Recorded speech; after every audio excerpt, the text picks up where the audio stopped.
Assalamualaikum warahmatullahi wabarakatuh. Selamat pagi anak-anak.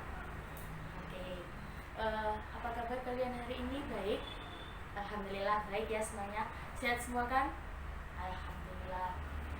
Sebelum kita memulai pembelajaran kali ini, marilah kita berdoa menurut agama dan kepercayaan kita masing-masing supaya pembelajaran yang kita pelajari kali ini dapat memberikan manfaat bagi kita semua. Berdoa mulai.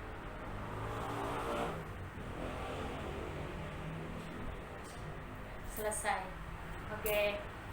Sebelum Ibu mulai pembelajaran pada pagi hari ini, Ibu mau absen dulu ya. Barangkali ada yang nggak masuk biar Ibu bisa tahu informasi. Yang pertama, Najwa Zahira ada. Oke. Yang kedua, Aditya Purna ada. Oke. Yang ketiga, Roni ada. Yang keempat, Ali Munif ada. Terakhir ada Sela. Ada nggak Sela? Oke, ada. Masuk semua ya berarti pagi hari ini anak-anak. Oke. Kali ini kita mulai pembelajaran kali ini ya. Ibu tanya dulu, ada yang ingat nggak pembelajaran yang minggu lalu? Minggu lalu kita belajar tentang apa? Tentang negara ekonomi maritim. Oke, selanjutnya ini ada kawannya nih dari ekonomi maritim. Namanya agraris atau bisa dikenal sama orang-orang tuh negara agraris. Ada yang tahu nggak sih apa sih negara agraris itu? Gimana? Pertanian. Oke, benar sekali. Jadi agraris itu sendiri berasal dari kata yang agraris, artinya itu pertanian atau bertani.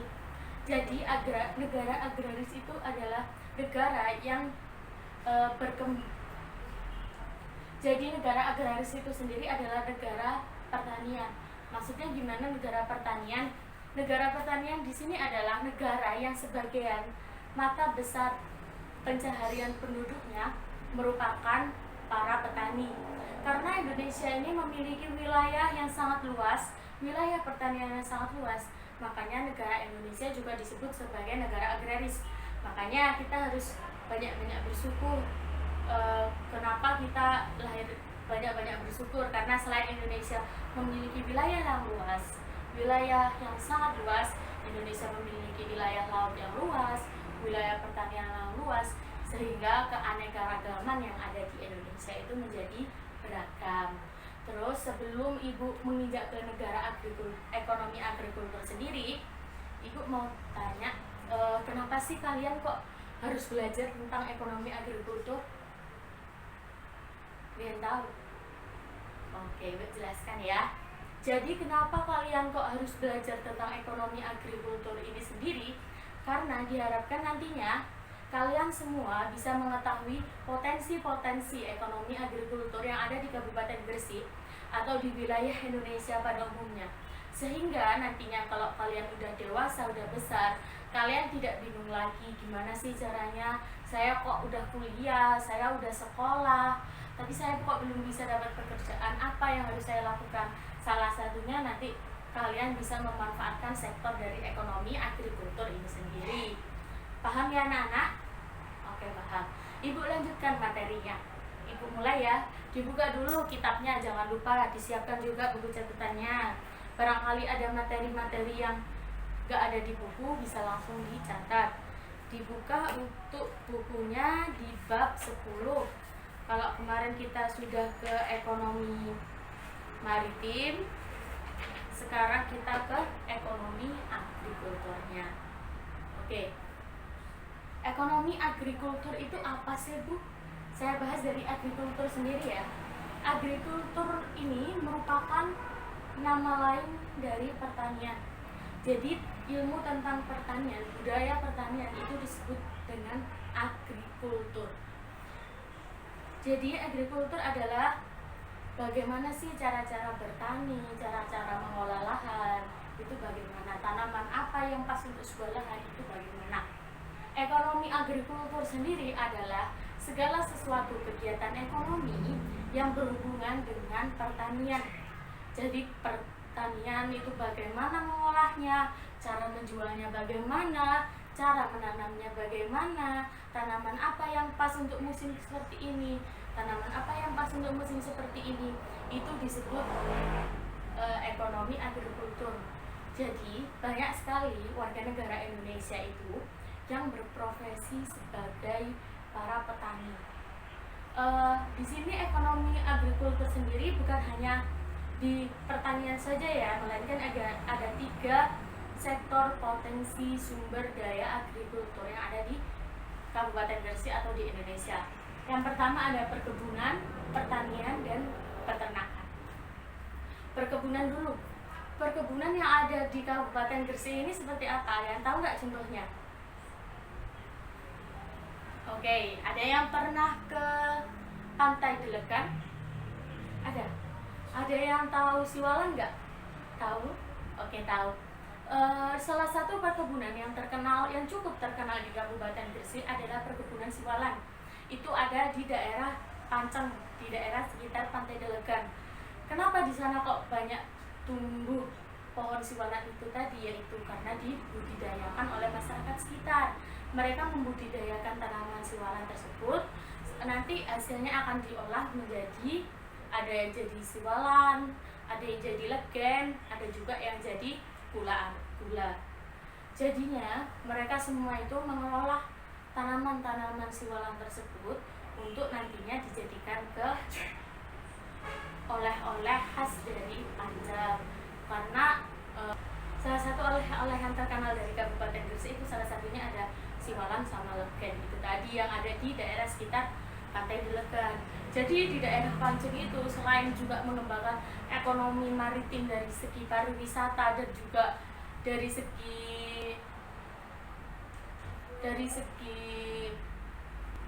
kelautannya, mereka juga mengembangkan ekonomi agrikultur. Contohnya dari budidaya tanaman siwalan itu tadi. Selanjutnya ada pertanian. Tidak jauh dari situ, di kecamatan sebelahnya dari Kecamatan Panceng, kita lari sedikit ke Kecamatan Bunga.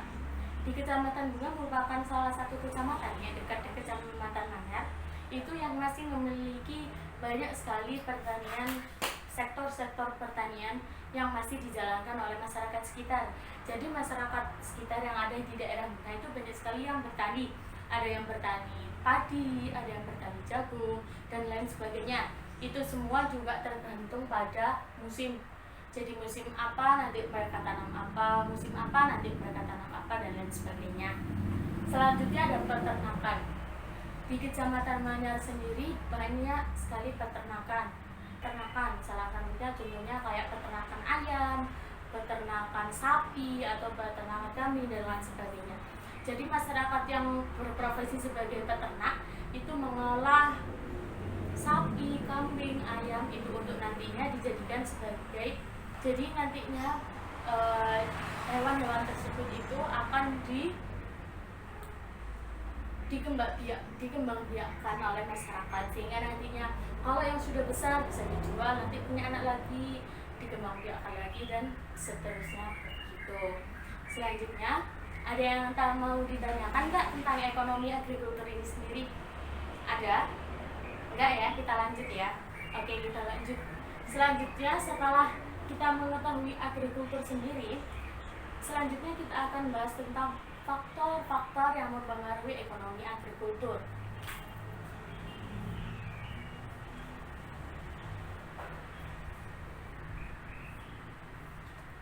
Faktornya ada 2, ada faktor penghambat, ada faktor pendukung. Kita bahas tentang faktor pendukung terlebih dahulu, oke anak-anak? Oke, faktor pendukung dari ekonomi agrikultur. Seperti yang sudah saya sebutkan tadi, Indonesia merupakan salah satu negara yang memiliki iklim tropis, sehingga negara Indonesia itu memiliki banyak sekali keanekaragaman hayati. Oleh karena itu, keanekaragaman hayati yang ada di negara Indonesia itu bisa kita lihat sebagai suatu faktor pendukung dari berkembangnya ekonomi agrikultur yang ada di Indonesia. Jadi banyak sekali tumbuh-tumbuhan yang ada di negara Indonesia itu yang tidak bisa tumbuh di negara lain karena salah satunya dipengaruhi oleh faktor iklim yang ada di negara Indonesia. Oke. Selanjutnya faktor pendukung yang kedua apa sih Bu selain keanekaragaman hayati? Selanjutnya adalah faktor tenaga kerja. Jadi banyak sekali tenaga kerja yang ada di Indonesia. Kita bisa lihat negara Indonesia ini kan memiliki salah satu negara dengan populasi penduduk yang sangat tinggi yang ada di dunia. Oleh karena itu, sektor pertanian atau sektor agrikultur adalah salah satu sektor yang diandalkan oleh para pemerintah itu untuk mengembangkan ekonomi yang ada di Indonesia.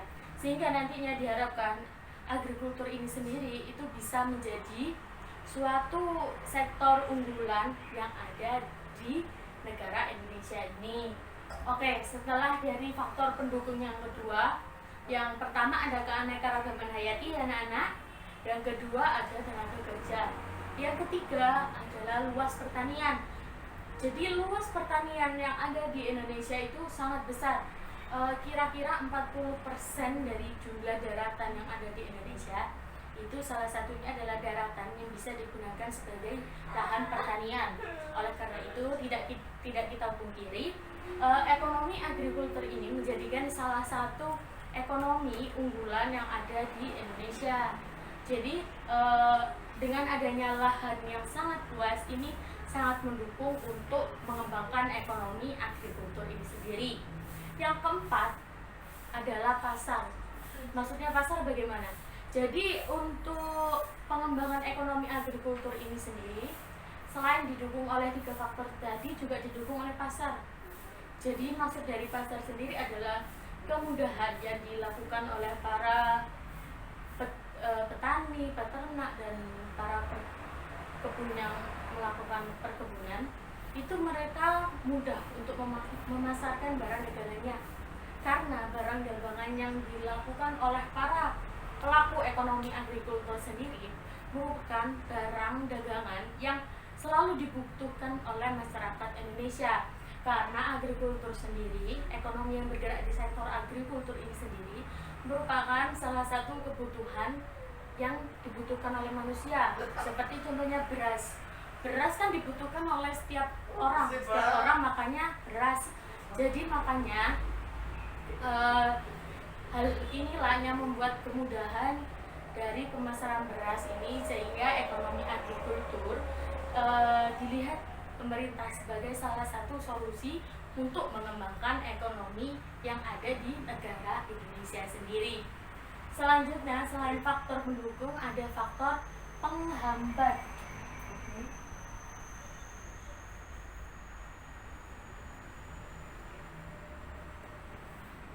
Ada faktor penghambat dari ekonomi agrikultur. Apa sih Bu? Yang pertama, seperti yang ada di ekonomi maritim minggu lalu, penghambatnya ada pada teknologi. Jadi banyak sekali para petani yang ada di negara Indonesia ini, khususnya di Kabupaten Gresik, itu masih menggunakan cara-cara sederhana, cara-cara tradisional untuk baik menanam padi ataupun memanen padi contohnya. Jadi sehingga para petani ini kehilangan banyak waktu untuk menanam tanaman yang akan mereka tanam. Padahal asal kalian tahu ya, sudah banyak alat-alat yang diciptakan untuk memudahkan para petani tersebut melakukan pekerjaannya. Salah satunya ada alat bajak sawah. Jadi bajak sawah tidak usah pakai kerbau lagi, ada alatnya. Terus ada alat untuk menanam padi. Jadi lebih dimudahkan untuk penanaman padi, dan juga ada alat untuk memanen padi. Jadi lebih efisien nantinya.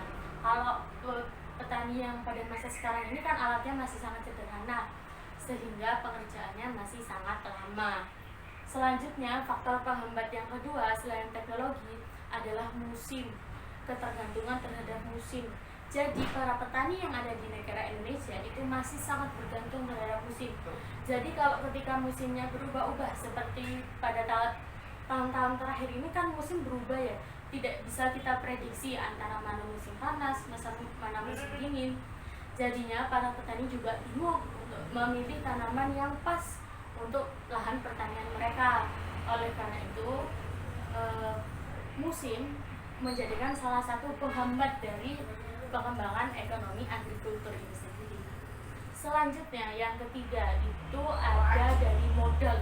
Jadi para petani itu masih memiliki modal yang dibilang sangat minim untuk melakukan proses atau kegiatan ekonominya, dan juga pinjaman-pinjaman yang diberikan itu minim, sedikit. Jadinya sekarang pemerintah itu banyak menyalurkan pinjaman-pinjaman ke para petani untuk digunakan sebagai modal usaha yang nantinya usahanya itu dapat dikembangkan sehingga perekonomian yang ada di Indonesia berjalan dengan lancar. Oke, selanjutnya faktor yang keempat dari faktor penghambat pengembangan ekonomi agrikultur ini ada dari faktor benih. Jadi para petani yang ada di negara Indonesia ini masih banyak menggunakan benih-benih yang berkualitas rendah, sehingga nanti hasil dari proses produksinya sendiri itu tidak bisa maksimal. Padahal tanah yang ada di negara Indonesia sendiri itu salah satu tanah yang sangat subur. Oleh karena itu sebaiknya pemerintah itu memberikan bantuan-bantuan kepada petani, gimana sih cara memilih bibit yang baik. Bibit yang baik itu kayak apa sehingga nantinya pengembangan dari ekonomi agrikultur ini lebih cepat kembali. Oke, ada yang ditanyakan dari faktor-faktor pengembangan ekonomi agrikultur ini? Sudah? Oke, sudah ini. Oke, selanjutnya kita akan membahas tentang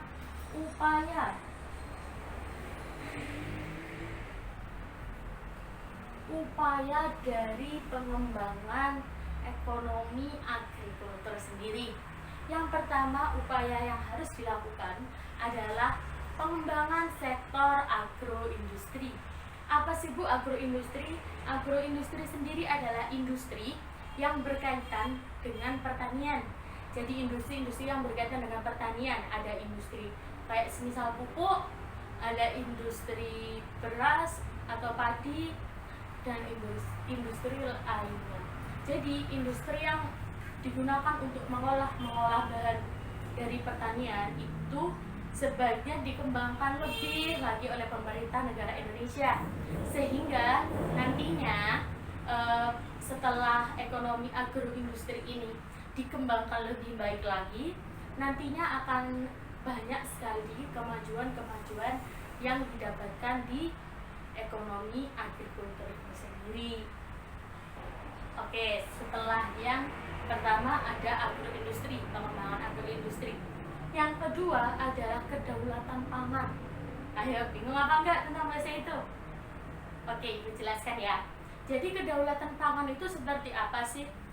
Oke, kedaulatan pangan sendiri adalah suatu negara itu diharapkan bisa memproduksi bahan pangan yang diperlukan untuk negara tersebut, sehingga negara tersebut itu tidak impor lagi bahan pangan dari luar, karena permintaan dari bahan pangan yang ada di negara tersebut sudah dipenuhi.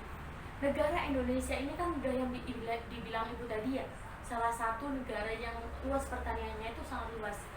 Tapi negara Indonesia sendiri itu masih banyak melakukan impor-impor terkait dengan adanya pemenuhan kebutuhan bahan pangan. Padahal nih, kalau kita manfaatkan betul tentang bagaimana sih kita bisa bertani, bisa mengolahnya secara efisien dan cepat, itu Indonesia itu sudah sangat mencukupi kebutuhan pangan yang ada di negara kita. Malah kita bisa lebih dan kita bisa ekspor untuk pertanian atau bahan-bahan pangan yang kita hasilkan.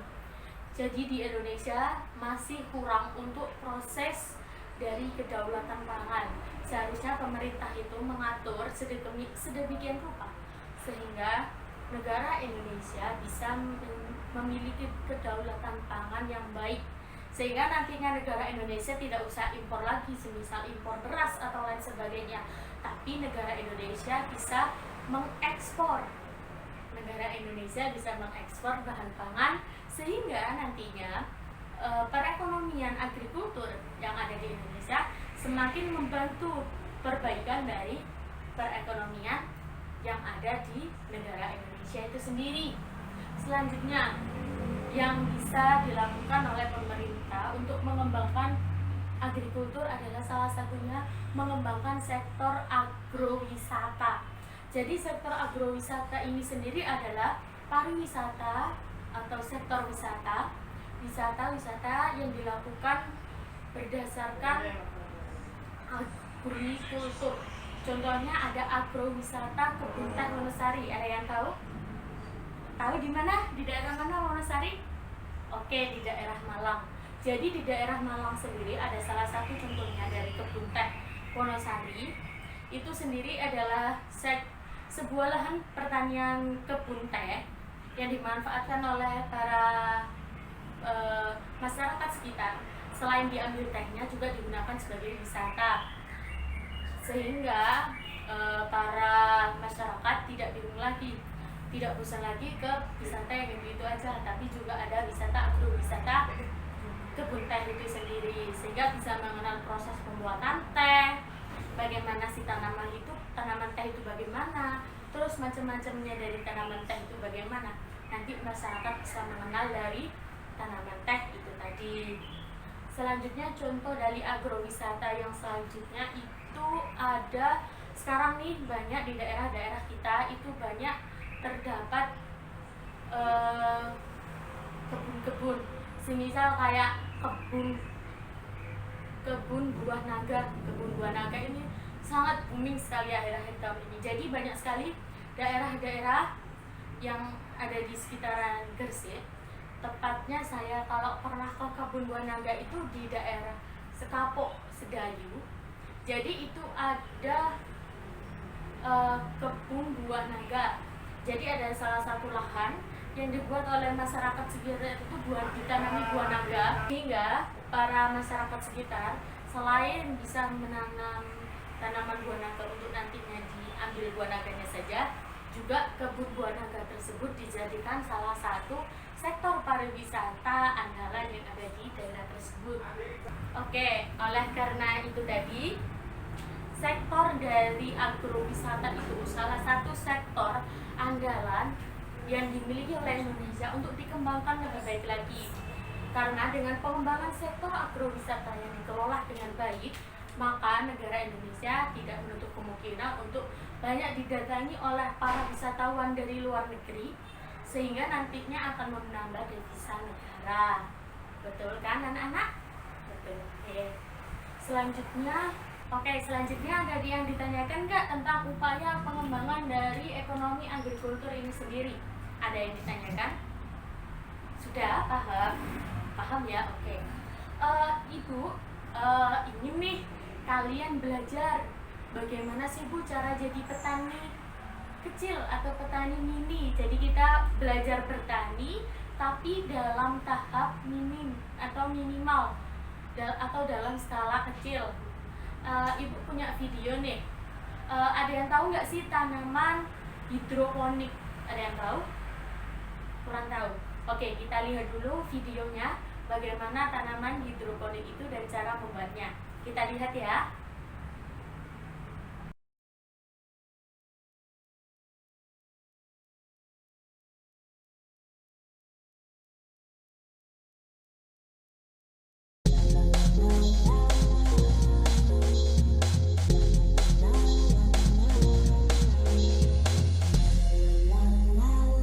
Berjumpa lagi di channel Desa Mulyasari. Saya akan berbagi tutorial cara membuat instalasi hidroponik wick system atau sistem sumbu. Hidroponik sistem sumbu ini merupakan cara berkebun hidroponik yang sangat murah dan mudah. Kita langsung saja mulai.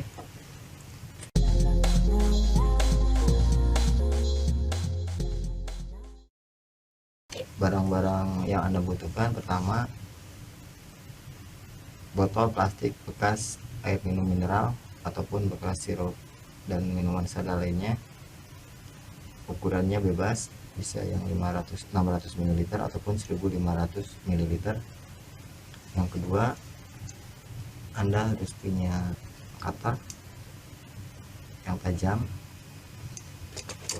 Alat yang ketiga, Anda butuh pisau yang lebih kuat dari cutter. Yang keempat, sebuah sumbu panel dari kain panel atau kain lainnya yang mempunyai kemampuan daya serap air yang tinggi. Kita mulai langkah-langkahnya.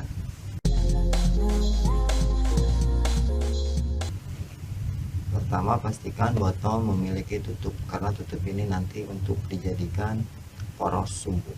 Bersihkan dulu botol.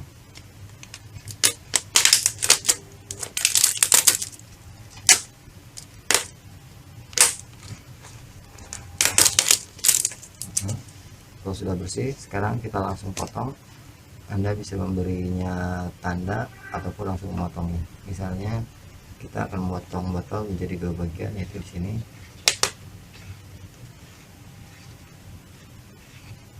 Nah, botol sudah diberi tanda dan sudah siap untuk dipotong.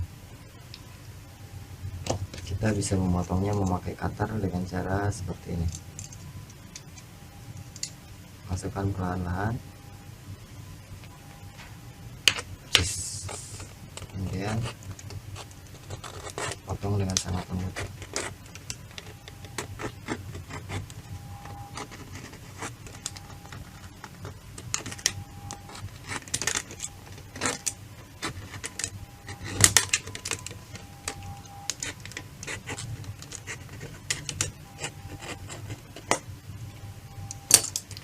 Selesai, botol sudah menjadi dua bagian.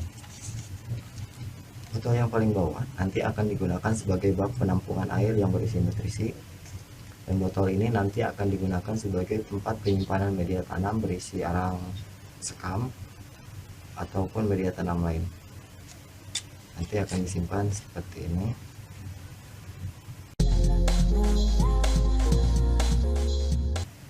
Langkah berikutnya adalah memasukkan sumbu ke, ini disebutnya netpot atau netpot. Nanti kita masukkan sumbu di sini, kurang lebih seperti ini.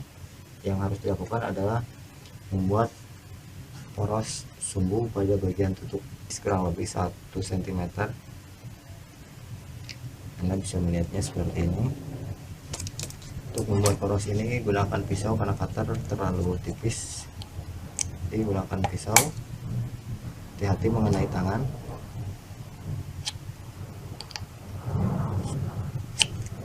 Oke, poros sudah saya buat. Untuk memasukkan sumbu ke dalam tutup ini kita buka dulu biar lebih mudah. Dan kita sekarang bisa memasukkan sumbu. Bila mengalami kesulitan sebaiknya gunakan pisau seperti ini, tekan sampai keluar di sisi lain dan tarik. Nah, kita sudah berhasil membuat sumbu pada tutup botol. Kemudian masukkan lagi ke bagian botol dan kencangkan. Oke, kita sudah punya netpot. Netpot ini nantinya akan disimpan dengan posisi seperti ini. Sistem Anda sebenarnya sudah jadi. Yang perlu dilakukan berikutnya adalah menyimpan media tanam di sini dan air di. Langkah berikutnya adalah memasukkan media tanam ke dalam netpot yang sudah kita buat tadi. Saya di sini memakai sekam bakar atau arang sekam. Kita masukkan.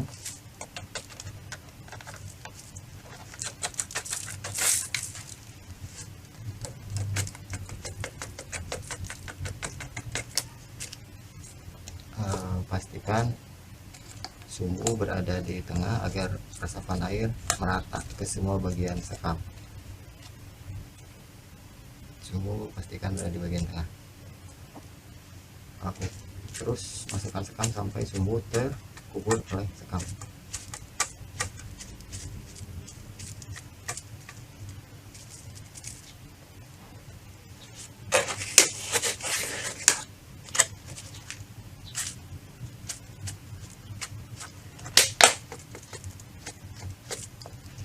Oke, kurang lebih seperti ini.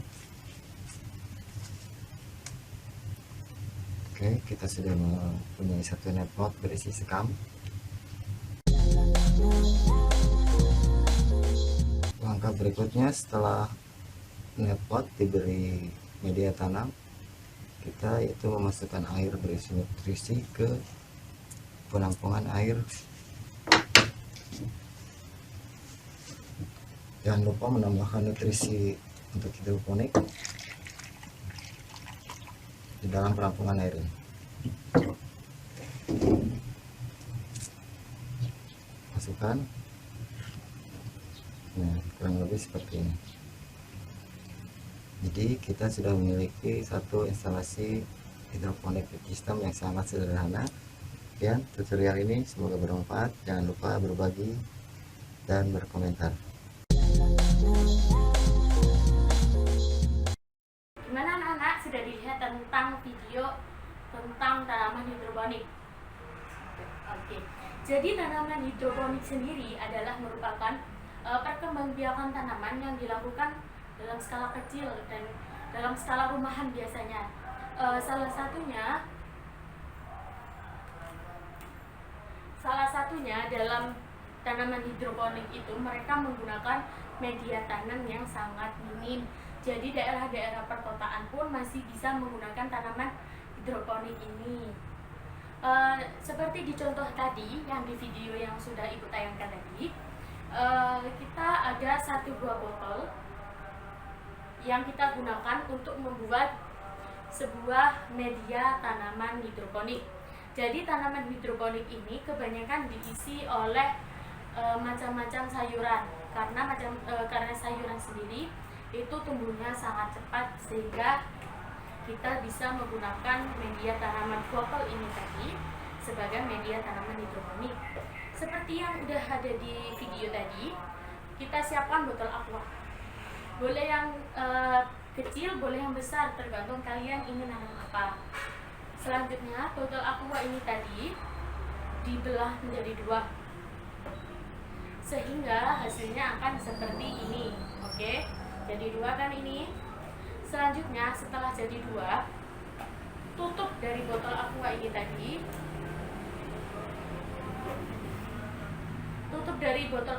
tadi, kita sayat pisau sehingga kita bisa memasukkan kain ke dalamnya.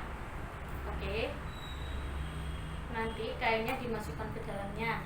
Nanti kalau sudah, bagian botol yang ini kita isi tanah, bagian yang ini kita isi air. Terus kita masukkan bagian yang atas ke bagian yang bawah. Nanti kita masukkan benih di dalamnya, boleh benih bayam, benih sawi, atau lain sebagainya, boleh, terserah kamu ya. Nanti kalau sudah kita diamkan, nanti lama-lama tumbuh sendiri. Tapi jangan lupa kita juga harus ngecek. Kalau semisal airnya habis, kita harus nambahi air lagi. Kita dibuka, ditambahi air, ditutup lagi. Apa sih Bu fungsi dari kain yang ada di dalam ini? Jadi kain yang ada di dalam ini fungsinya nanti air yang ada di bawah, yang ada di sini, nanti akan naik ke atas melalui kain, sehingga kita tidak usah repot-repot lagi untuk menyirami tanaman setiap hari. Jadi kita tahu kadar air yang pas untuk tanaman kita. Oke. Tugasnya sendiri, ini tugas individu ya. Jadi minggu depan kalian bawa tanaman kalian masing-masing. Ibu nanti juga bawa tanaman ibu. Jadi kalian bawa tanamannya, nanti ibu lihat bagaimana hasil atau karya dari tanaman hidroponik yang sudah Anda buat. Jadi nanti di rumah kalian bisa mempraktekkan bersama orang tua kalian untuk membuat tanaman hidroponik, sehingga nantinya kalian bisa panen sendiri. Jadi kalian kan punya banyak ya botol kayak gini di rumah. Jadi nanti kalau butuh sayur nggak usah beli lagi ke tukang sayur, kalian bisa produksi sendiri. Selain kesehatannya lebih terjamin, juga lebih murah tentunya. Oke, paham tentang tugasnya buat minggu depan? Paham? Oke, ada yang ditanyakan nggak tentang materi kali ini tentang ekonomi agrikultur? Sudah ya? Sudah paham semua? Sudah. Oke, ikut tunggu tugasnya minggu depan. Sekarang Ibu mau tanya, bagaimana sih kesimpulan kalian tentang ekonomi agrikultur sendiri? Ya, benar sekali. Ekonomi agrikultur, seperti yang sudah Ibu jelaskan tadi, adalah salah satu kegiatan ekonomi yang berkaitan dengan pertanian. Jadi segala sesuatu bentuk pengolahan lahan, penanaman bibit, dan lain sebagainya, peternakan, itu adalah macam-macam dari ekonomi agrikultur sendiri. Jadinya ekonomi agrikultur adalah ekonomi pertanian. Paham ya anak? Paham. Oke. Pembelajaran kali ini bagaimana menurut kalian? Baik. Oke. Paham ya semuanya tentang pembelajaran yang kita lakukan tadi? Paham. Oke. Sebelumnya sebelum mengakhiri dari pembelajaran kali ini, kita berdoa dulu supaya pembelajaran yang kita lakukan hari ini mendapatkan manfaat sehingga kita bisa menerapkannya di kehidupan kita masing-masing. Oke, berdoa menurut agama dan kepercayaan masing-masing. Berdoa mulai. Berdoa selesai. Oke, Ibu akhiri pembelajaran kali ini. Jangan lupa tugasnya minggu depan di bawah ya anak-anak. Wassalamualaikum warahmatullahi wabarakatuh.